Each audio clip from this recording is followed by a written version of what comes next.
So hello everyone, welcome to my channel. तो आज की वीडियो में इस क्वेश्चन को देखने वाले हम A square plus 3a plus 9 equal to 9b square. Normally अगर यहाँ पर एक वेरिएबल होता तो ये क्वेश्चन बहुत इजी होता सोल्व करना, पर यहाँ पर जब भी दो वेरिएबल आते हैं, किसी भी इक्वेशन में दो वेरिएबल आता है तो वो क्वेश्चन थोड़ा सा डिफिकल्ट हो जाता है। पर जब हम इसको समझ कर सोल्व करेंगे तो बहुत ही आसान क्वेश्चन बन जाएगा। ठीक है, तो सबसे पहले देखते हैं कि हम इसको सोल्व कैसे करेंगे। इसको हम डायोफोंटाइन इक्वेशन भी बोलते हैं, अगर आपको नहीं पता है तो। डायोफोंटाइन इक्वेशन भी कहते हैं इसको, जहाँ पर दो वेरिएबल आ जाते हैं इक्वेशन में। और यहाँ पर एक और कंडीशन दी गई कि ए और बी की जब हम वैल्यू फाइंड आउट करेंगे तो वो इंटीजर होनी चाहिए। राइट, ए और बी की वैल्यू यहाँ पर क्या है, इंटीजर है। ठीक है, तो सबसे पहले अगर मैं क्वेश्चन पर आऊँ डायरेक्ट, तो अगर 9b स्क्वायर को मैं लेफ्ट साइड पर ले आऊँ, ध्यान से देखना अब यहाँ से क्या होगा, 9 minus 9b square equal to 0। अब नॉर्मल जो हम क्वाड्रेटिक इक्वेशन को सोल्व करते हैं, तो यहाँ पर मैं a इक्वल टू लूंगा 1, b equal to 3, c equal to या पूरी टर्म ले लूंगा मैं। नॉर्मली हम यहाँ पर सिर्फ कॉन्स्टेंट टर्म जो होती है वो लेते हैं, पर यहाँ पर मैं पूरी टर्म ले लूंगा 9 माइनस 9b स्क्वायर। अब जो फॉर्मूला होता है कि कौन सा, माइनस बी प्लस और minus under root b square minus 4ac divide by 2a। इस इक्वेशन में हम इन तीनों वैल्यू को पुट करेंगे। राइट, तो b की वैल्यू ऑब्वियसली -3 प्लस और माइनस बी स्क्वायर तो 9 हो जाएगा, -4 इंटू ए, कौन से, ए की वैल्यू 1, सी की value 9 minus 9b square. Right, ये 4ac हुआ डिवाइड बाई 2 है तो सिर्फ 2। तो देखिए अब -3 प्लस और माइनस 9, ये 4 इंटू 9 क्या हो जाएगा 36, और ये माइनस माइनस प्लस, और अगेन ये 4 इंटू 9 36b स्क्वायर। राइट, अब क्या आपको समझ में आई है, डिवाइड बाई 2। तो -3 प्लस और माइनस 36b स्क्वायर को यहाँ पर लिखूँ तो 9 माइनस 36 क्या होगा, -27 डिवाइड बाई 2। अब क्या इन दोनों में से कुछ कॉमन निकल सकता है, तो ऑब्वियसली 9 कॉमन निकल सकते हैं। राइट, 9 इंटू 4 36 होता है, 9 इंटू 3 27 होता है। तो 9 जब बाहर निकलेगा तो हो जाएगा 3। तो यहाँ पर क्या बचेगा, सिर्फ 4b square minus 3 divide by 2। ये होगी ए की वैल्यू, पर ऑब्वियसली हमें यहाँ पर इंटीजर में वैल्यू चाहिए। यहाँ पर अंडर रूट में 4b स्क्वायर माइनस 3 है, तो इसका मतलब ए और बी की दोनों की वैल्यू में इंटीजर चाहिए। अगर ये पूरी वैल्यू में इंटीजर चाहिए तो ये जो टर्म है ना वो भी इंटीजर होनी चाहिए। राइट, तो इस टर्म को इंटीजर होने के लिए हम अगर एज्यूम करें 4b square minus 3 equal to x square. Right, हमने यहाँ पर एज्यूम किया है let 4b square minus 3 equal to x square, क्योंकि एक्स स्क्वायर की वैल्यू जब हम पुट करेंगे तो अंडर रूट और स्क्वायर कैंसिल हो जाएगा, तो आएगा सिर्फ एक्स, जो कि इंटीजर वैल्यू होगी। राइट, इसलिए हमने यहाँ पर एक्स स्क्वायर एज्यूम किया है।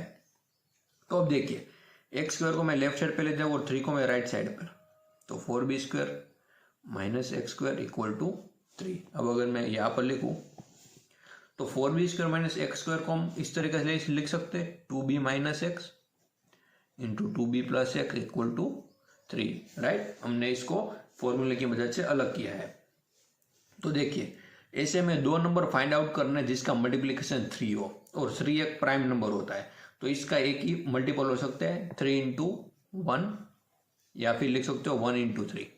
ये दो तो पॉसिबल हो ही सकते हैं, लेकिन दो और टर्म पॉसिबल हो सकते हैं। कौन सी, -3 इंटू -1 एंड -1 इंटू -3 भी 3 होता है। राइट, ये दोनों भी पॉसिबल होंगे और ये दोनों भी।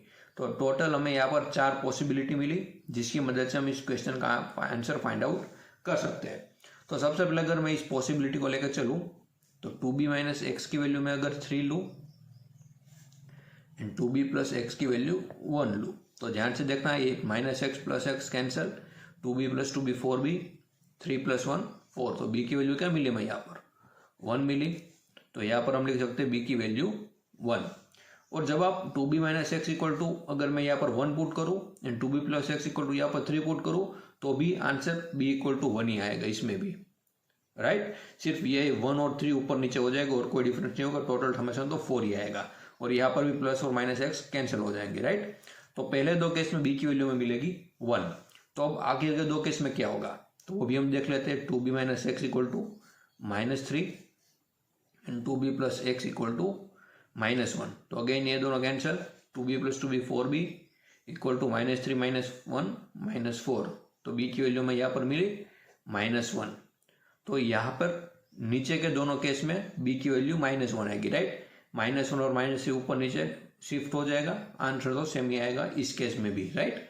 तो पहले दो केस में b की वैल्यू 1 मिली और दूसरे दो केस में b की वैल्यू -1 मिली। इसका मतलब हमें दो वैल्यू b की मिली 1 एंड -1 जो कि इंटीजर में, राइट। तो ये हमारी पॉसिबिलिटी सही हो सकती है। अब हमें फाइंड आउट क्या करना है, b तो मिल गया, सिर्फ a फाइंड आउट करना है।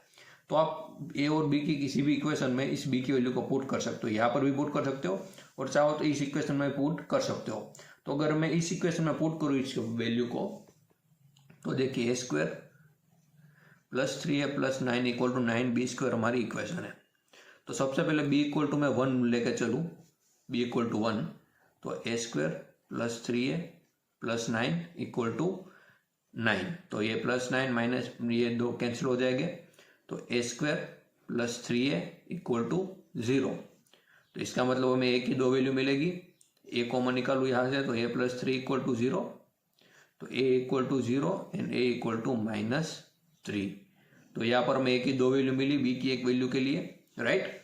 और अब मैं b = अगर -1 लूँ, अगर मैं यहाँ पर लिखूँ b = -1, तो इस इक्वेशन में -1 पुट करूंगा तो ये तो सेम ही रहेगा, a² + 3a + 9, और यहाँ पर b² है, तो यहाँ पर b की वैल्यू +1 हो या -1 कोई डिफरेंस क्रिएट नहीं होगा।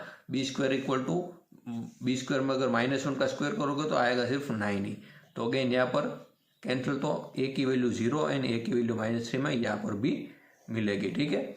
तो फाइनल आंसर की बात करूँ मैं, तो कौन कौन सी वैल्यू मिली, a की वैल्यू 0 होगी, b की वैल्यू 1 एंड a की वैल्यू -3, तो b की वैल्यू 1 एंड उसी साथ 0, -1 एंड -3, -1। तो यहाँ पर मैं 4 वैल्यू मिलेगी। जब b की वैल्यू 1 लेंगे तो 0 मिलेगी a की वैल्यू और -3, और b की वैल्यू जब -1 लेंगे तब भी 0 और -3 में मिलेगी। तो इस तरीके से हम ऐसे क्वेश्चन को सॉल्व कर सकते हैं। जब यहाँ पर दो वेरिएबल दिए गए हो, एक इक्वेशन में जब दो वेरिएबल हो तो उसको हम इस तरीके से सॉल्व कर सकते हैं। अगर फिर भी आपको इसमें कोई भी क्वेरी या फिर कोई भी डाउट हो तो मुझे कमेंट कर सकते हो। ये मेथड थोड़ा लंबा था, बट इससे छोटा मेथड पॉसिबल नहीं हो सकता, ये इतना तो आपको करना ही पड़ेगा, राइट। अगर आपको वीडियो पसंद है तो वीडियो को लाइक कर सकते हो एंड चैनल को भी सब्सक्राइब कर सकते हो। Thank you so much for watching this video.